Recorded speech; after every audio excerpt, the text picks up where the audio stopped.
Viewers, মোলা কুকিংয়ে আপনাদের সকলকে স্বাগত। কেমন আছেন সবাই? নিশ্চয়ই সকলে খুব ভালো আছেন। আজ আমি বাজারে চলে এসেছি বাজার করতে। আমি আজকে বেগুন কিনে নিলাম।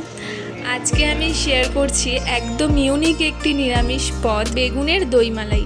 বেগুন দিয়ে এমন নবাবী স্টাইলের রান্না খুব কমই দেখা যায়। এই রেসিপিটা রুটি, ভাত, পরোটা সাথে দারুণ যায়। তো রেসিপিটি শুরু করে নেওয়া যাক। এখানে আমি বেগুন কেটে নিলাম, দেখতেই পেলেন। এখানে নিয়েছি গোটা গরম মশলা, জিরে, তেজপাতা, টক দই ফেটানো, আদা জিরে বাটা, কাজু বাটা আর কাঁচা লঙ্কা বাটা। কড়াইতে আমি তেলটা গরম করে বেগুনগুলো আমি হালকা একটু ফ্রাই করে নেব। সব বেগুনগুলো দিয়ে দিলাম। এবার দিয়ে দেব হলুদ। আমি খুব একটা বেশি হলুদ ইউজ করিনি, পরিমাণ মতন অল্প একটু দেব কালারের জন্য। আর দিচ্ছি পরিমাণ মতো নুন।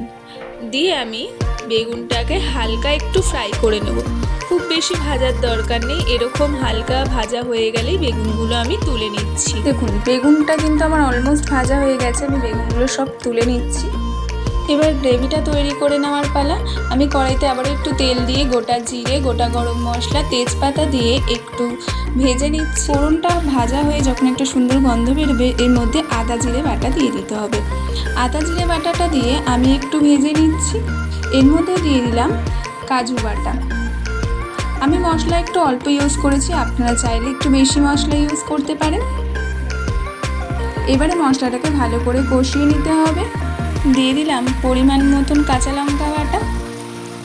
দিয়ে মশলাটাকে ভালো করে কষাতে হবে। এবারে দিয়ে দিলাম টক দই। গ্যাসের ফ্লেমটা কম রেখে আপনারা টক দইটা অ্যাড করবেন, নাহলে কিন্তু দইটা ফেটে যেতে পারে। এবারে মশলাটা ভালো করে কষিয়ে নিচ্ছি। মশলাটা কষানো হয়ে গেলে এর মধ্যে অ্যাড করে দেব ভেজে রাখা বেগুনটা। এবার বেগুন আর মশলার সাথে ভালো করে কষিয়ে নিতে হবে। এর মধ্যে দিয়ে দেব আমি পরিমাণ মতন দুধ। আমি যতটা ঝোল রাখবো ততটুকু পরিমাণে দুধ দিলাম। এবারে ভালো করে ফুটতে দিতে হবে। নুন চিনিটা স্বাদ অনুযায়ী দিয়ে দেবেন। এবারে 2 থেকে 3 মিনিটের মতন ফুটতে দিতে হবে, যতক্ষণ না গ্রেভিটা ঘন হয়ে যায়। দেখুন, গ্রেভিটা কিন্তু অনেকটাই ঘন হয়ে গেছে। এর মধ্যে দিয়ে দিচ্ছি 1/2 টিস্পুন গরম মশলা গুঁড়ো আর অল্প পরিমাণে ধনিয়া পাতা কুচি। আমার বেগুন দইমালাই কিন্তু একদমই রেডি। আমি এবার এটাকে প্লেটিং করে নেব। বেগুন দইমালাই দেখুন কি সুন্দর মালাই গ্রেভিতে বেগুনটা একদম মাখো মাখো হয়ে গেছে। এটা ভাত, রুটি, পরোটা সব কিছুর সাথেই জমে যাবে।